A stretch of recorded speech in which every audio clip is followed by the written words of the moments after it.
肥蘇足球世界，你唔係未睇啊嘛，大佬？喂，今朝啊，應該係話巴西乙組又搞掂食碗麵啊！喂，你唔跟咪真係錯失良機咯！廚房嗰邊繼續有好表現喎，咁所以記住上視頻啦、文字版咧繼續追啦。咁啊，今日咧究竟咩波咧？星期五咧就當然唔係咁多巴西波啊，或者各方面啦。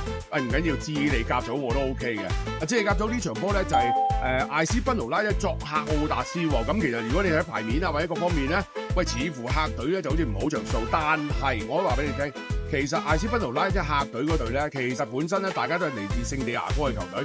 第一，距離冇距離啦，至於同城打比啦。第二，其實嗰隊球隊咧可以打緊南美球會杯嘅今屆，咁所以其實實力同近況唔太差嘅本身。尤其是喺聯賽咧，其實佢哋都 OK 嘅。咁所以大家唔好俾個單純嘅排名咧就係呃咗。咁奧達斯嘅話係咪好差咧？又唔係好差，不過我覺得都係屬於智利中游球隊啦。咁但係咧老實講，近況有啲回嘅啦。咁所以咧其實喺今場波嚟計咧，我自己反而睇好咧受讓嘅客隊艾斯賓奴拉。咁啊就係咁簡單啫，唔好搞咁多嘢啦。星期五咧就大家平安度過，繼續收米咪搞掂咯。